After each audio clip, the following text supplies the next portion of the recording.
Film dimulai saat sekelompok penjahat sedang melakukan penjualan senjata api dari Cina ke Korea Selatan secara ilegal. Kementerian Negara asal Cina sudah berusaha semaksimal mungkin untuk mencegah hal itu. Bahkan, ia harus rela kehilangan agen mereka demi mencegah penyelundupan senjata api tersebut.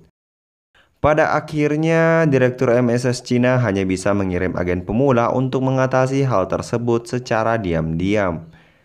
Saat itu, senior Chow yang ditugaskan oleh Kementerian Negara Cina bertemu dengan Ling, yaitu agen pemula yang dimaksud, dan ia sudah lama tinggal di Korea Selatan.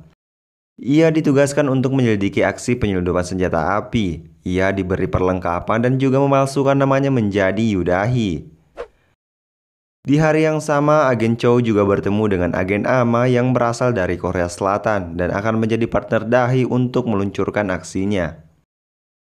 Setelah sepakat, agen Ama menyewa tempat untuk dijadikan sebuah markas sementara. Agen Ama lalu bertemu dengan Shohan, yaitu orang yang akan menyewakan tempatnya. Ia adalah detektif swasta. Wajahnya terlihat seperti orang yang idiot dan sangat haus akan uang. Ketika agen Ama sedang ingin mengambil uang tunai untuk membayar apartemen Shohan, ia malah terlibat dalam aksi yang sebenarnya bersifat sepele tapi malah berakibat buruk untuknya.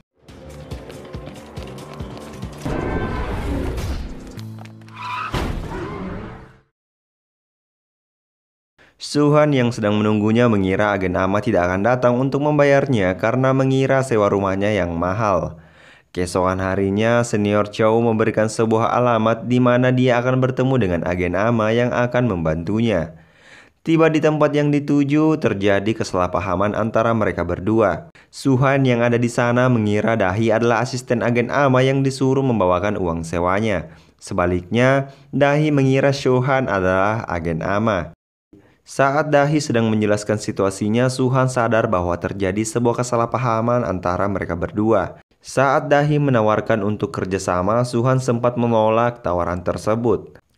Tapi Dahi mengeluarkan uang yang lumayan banyak. Lantas si mata duitan ini berubah pikiran dan menerima tawaran tersebut, meski ia tidak tahu apa yang sebenarnya terjadi. Saat Dahi menjelaskan, tiba-tiba pemilik rumah datang untuk menagih uang sewa. Suhan lalu memberikannya uang dan menyewa tempat ini selama 3 bulan ke depan. Saat sedang melanjutkan penjelasan, tak lama kemudian datang seorang ibu-ibu yang meminta tolong kepada Suhan untuk mencarikan anjingnya. Tapi Suhan menolaknya karena menurutnya itu bukan ahlinya. Ia lalu diberi imbalan, yakni sebuah emas. Suhan yang haus akan uang kembali berubah pikiran dan menerima tawaran tersebut. Dahi menjelaskan target mereka adalah Pardusik, sosok pria yang menyelundupkan senjata api dari Cina ke Korea Selatan. Suhan terkejut dan menjelaskan bahwa kasus sebesar ini harusnya ditangani oleh pihak kepolisian. Dahi mengatakan bahwa saat ini polisi tak bisa berbuat apa-apa karena tidak ada bukti. Karena itulah sebagai agen rahasia mereka ditugaskan untuk mencari bukti-bukti tersebut secara diam-diam. Pardusik dikabarkan selalu datang di Cafe Tango. Tango sendiri adalah tarian tradisional asal Amerika yang cukup populer. Rencana Dahi adalah mendapatkan data dari ponsel Pardusik untuk mencari bukti. Sebelum meluncurkan aksi, mereka berdua harus datang ke sana untuk berlatih dan berbaur dengan orang-orang yang ada di sana. Karena itu adalah sebuah tarian, Suhan meminta Dahi untuk menggunakan gaun yang resmi. Singkat cerita, saat sampai di Cafe Tango ternyata tidak sesuai dengan ekspektasi Suhan, karena tak satupun orang yang di sana menggunakan kostum seperti mereka. Tapi apa boleh buat, mereka harus menahan malu dan berusaha membiasakan diri dengan hal tersebut. Malam pun tiba, Pardusik akhirnya tiba di Cafe Tango dan mulai bergabung dengan pengunjung. Dahi mengambil kesempatan untuk menari dengannya dan mengambil ponsel Pardusik secara diam-diam. Saat mendapatkan ponsel itu, Suhan lalu masuk ke toilet untuk meretas data yang ada di ponsel Pardusik. Namun ponsel milik Pardusik terlalu jadul dan tak bisa mendapatkan data apapun. Sampai akhirnya Suhan hanya bisa membuka riwayat pesan. Ia kembali berusaha mengembalikan ponsel milik Pardusik. Untung saja Suhan dapat mengembalikan sebelum ponsel itu berdering.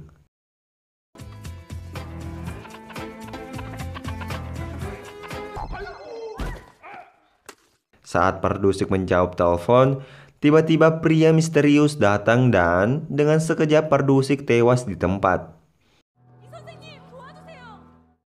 Dahi dan Suhan dibawa ke kantor polisi karena mereka nampak mencurigakan sejak awal. Tapi penyidik itu tak mendapatkan bukti karena memang bukan mereka yang melakukannya. Polisi juga beranggapan hal itu bisa terjadi karena sebuah riwayat jantungan. Mereka akhirnya dibiarkan untuk pulang. Tapi pemimpin di sana merasa ada yang mencurigakan dan menugaskan anak buahnya untuk menyelidiki mereka berdua. Saat di perjalanan pulang, Suhan beranggapan bahwa misinya sudah selesai karena targetnya sudah mati. Dahi mengatakan bahwa kematian Tuan Par bukan karena penyakit jantung melainkan sebuah pembunuhan. Dan itu menandakan bahwa masih ada dalang di balik kasus penyelundupan senjata api. Suhan lalu menyampaikan bahwa ia tidak terlalu mengerti dengan kasus seperti ini. Dahi yang mendengarnya sedikit meragukan. Dahi lalu menanyakan soal ponsel Tuan Par. Suhan mengatakan bahwa ponselnya tidak bisa diretas karena terlalu jadul. Tapi ia mendapatkan petunjuk dari riwayat SMS. Tuan Par mengirim pesan kepada seseorang yang bernama John dan mengancam untuk dilaporkan ke polisi jika ia tak bisa dihubungi lagi. Tapi pesan itu tidak cukup membantu karena mereka tidak bisa melakukan apa-apa dengan hal itu.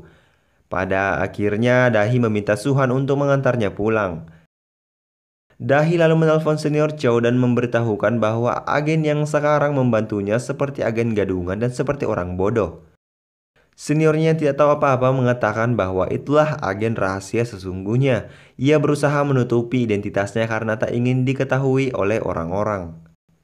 Sementara itu, agen Ama yang sebenarnya menjadi partner Dahi terbaring di rumah sakit tanpa identitas. Secara ia adalah agen rahasia. Bahkan pihak rumah sakit tidak dapat menghubungi siapapun dan oleh karena itu, tak satu orang pun yang menyadari kehilangan agen Ama. Keesokan harinya, Suhan berniat untuk menyebarkan pamflet untuk mencari anjing yang sebelumnya dinyatakan telah hilang. Dahi mengajak Suhan untuk melanjutkan misi karena ia mendapatkan petunjuk baru. Sebuah berita mengabarkan bahwa ketua mafia asal Korea ditembak mati tadi malam. Dahi yakin bahwa pembunuhan tersebut ada hubungannya dengan kasus yang diselidiki saat ini. Tapi sebelum itu mereka harus mengetahui markas-markas para gangster yang ada di Korea. Suhan kebetulan memiliki kenalan yang mengetahui tentang hal itu. Dan benar saja, yang dimaksud Suhan adalah seorang dukun. Tapi kedatangan mereka membuahkan hasil karena dukun itu cukup mengetahui dunia gangster yang ada di Korea Selatan. Ia mengatakan bahwa sangat jarang ada gangster yang melakukan hal pembunuhan semacam itu. Kecuali gangster itu adalah geng kapak, karena geng kapak berbeda dengan yang lain. Mereka sangat kejam dan berdarah dingin. Jadi ada kemungkinan bahwa yang melakukannya adalah geng kapak. Dahi menyimpulkan bahwa pembunuhan ini adalah pembunuhan berencana.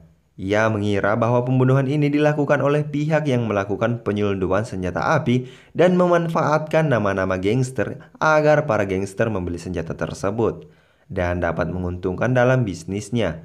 Dan geng kapak adalah satu-satunya petunjuk yang bisa mereka selidiki. Tapi Suhan terlihat takut untuk ke sana.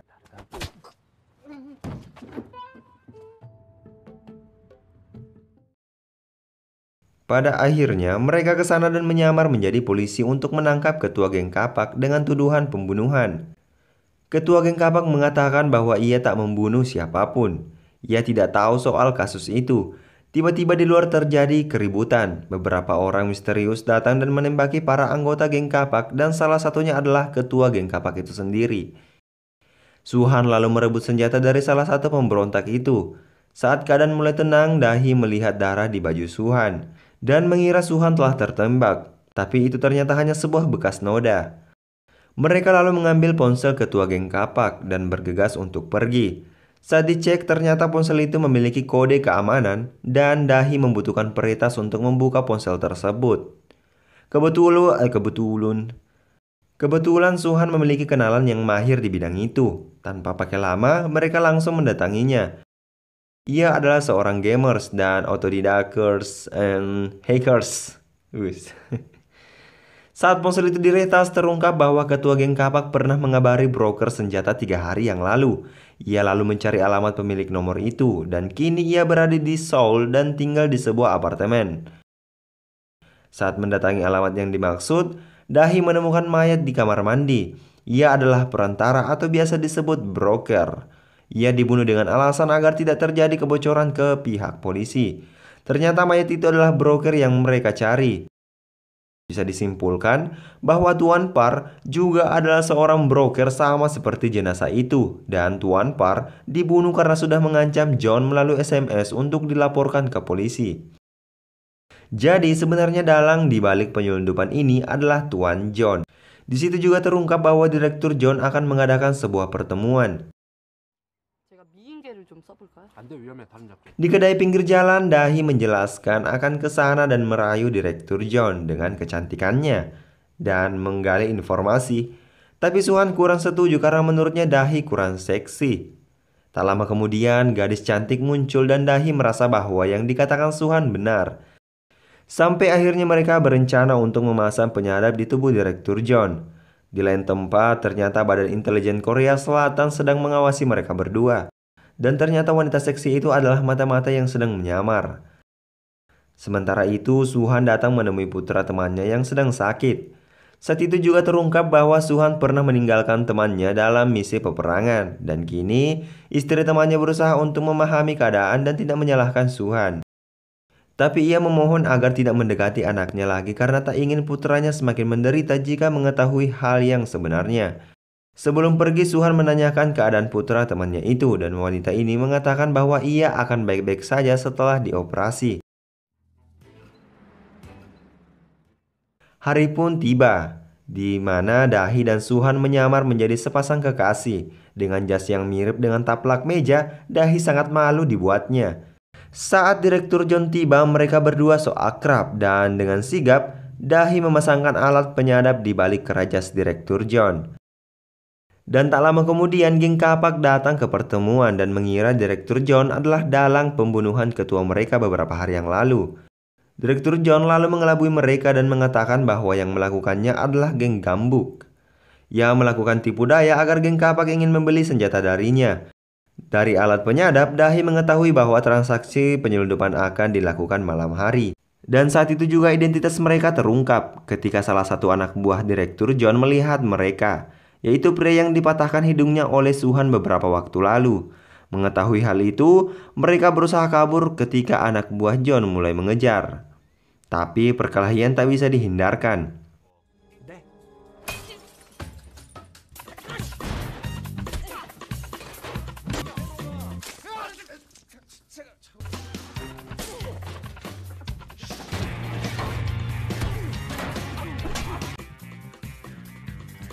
Namun pada akhirnya mereka tak bisa berbuat apa-apa ketika ditodong menggunakan senjata. John mengatakan akan membebaskan mereka berdua jika Suhan mau mengikuti perintahnya, yaitu untuk membunuh semua petugas yang ada di kantor polisi terdekat. Tapi Suhan tak bisa melakukan itu karena istri temannya adalah seorang polisi dan ditugaskan di kantor itu. Pada akhirnya Suhan memunculkan jati diri yang sebenarnya, di mana ia menghabisi semua anak buah John dan kabur dari tempat itu. Istri temannya itu melihat kejadian itu dan melaporkan ke kantor pusat. Mereka akhirnya mengejar Suhan sebagai tersangka. Ia lalu kembali ke hotel untuk menyelamatkan Dahi. Namun ia sudah dibawa ke tempat lain. Pada akhirnya Suhan tertangkap oleh pasukan khusus dan dibawa ke kantor polisi. Suhan disuruh untuk menghubungi Dahi yang ia sudah ceritakan kepada petugas. Saat dihubungi, Dahi menjelaskan bahwa dia baik-baik saja seolah-olah tidak terjadi sesuatu kepadanya. Namun ternyata ia diancam untuk berbicara seperti itu. Dahi meninggalkan pesan semacam kode alamat. Tapi saat itu Suhan tak mengerti apa yang dikatakan Dahi. Petugas pun tak percaya kepada Suhan. Beberapa saat kemudian datang NIS atau intelijen dari Korea mengambil alih dan menginterogasi. Di sini akhirnya terungkap bahwa Suhan adalah mantan anggota NIS dan diberhentikan dengan sebuah alasan. Anggota NIS menjelaskan bahwa Suhan saat ini sedang bekerja sama dengan agen asal Cina yaitu Dahi. Suhan tak menyangka bahwa ternyata Dahi bukanlah salah satu bagian dari anggota NIS, melainkan agen dari Cina yaitu MSS. Saat Suhan bertanya mengapa NIS tidak membantunya, mereka menjelaskan bahwa ia tidak ada kewenangan untuk membantunya karena misi ini ia ditumbalkan atau lebih tepatnya ia dikirim untuk mati.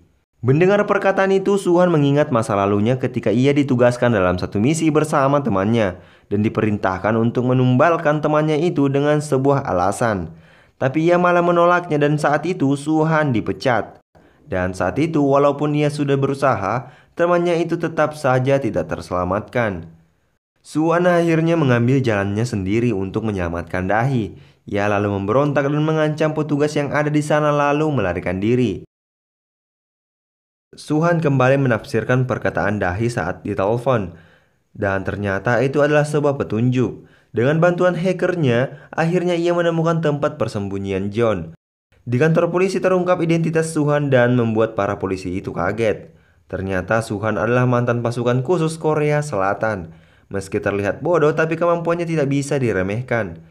Sesampainya di tempat persembunyian, Su-han bergegas menyelamatkan Dahi yang terikat di sebuah ruangan.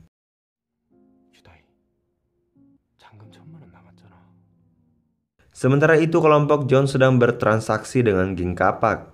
Dengan waktu yang sama, salah satu anak buah John menyadari keberadaan Su-han dan ia pun akhirnya bertarung.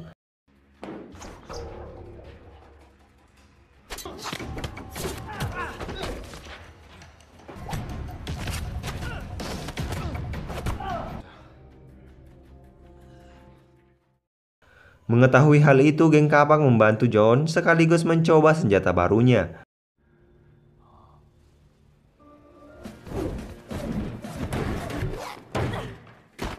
Satu persatu mereka dapat dilumpuhkan dengan mudah dengan sebuah serangan dadakan.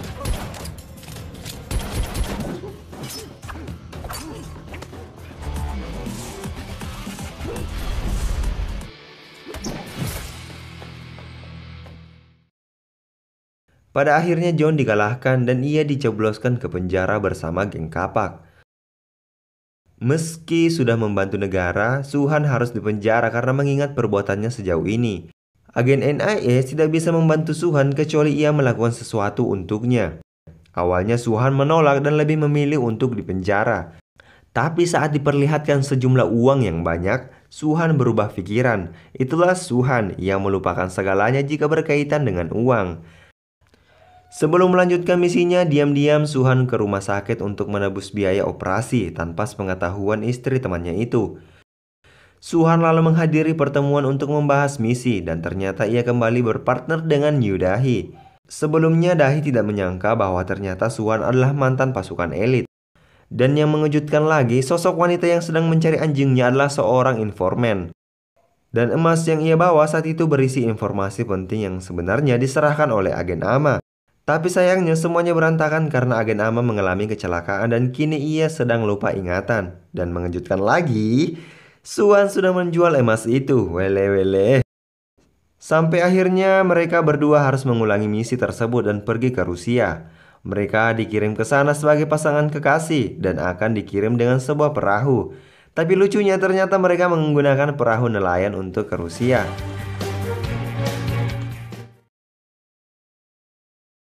Ya, pesan yang terkandung dari film ini adalah jangan membuat malu pasanganmu dengan pakaian yang mirip dengan taplak meja. Aduh, canda bosku. Sampai jumpa di video selanjutnya.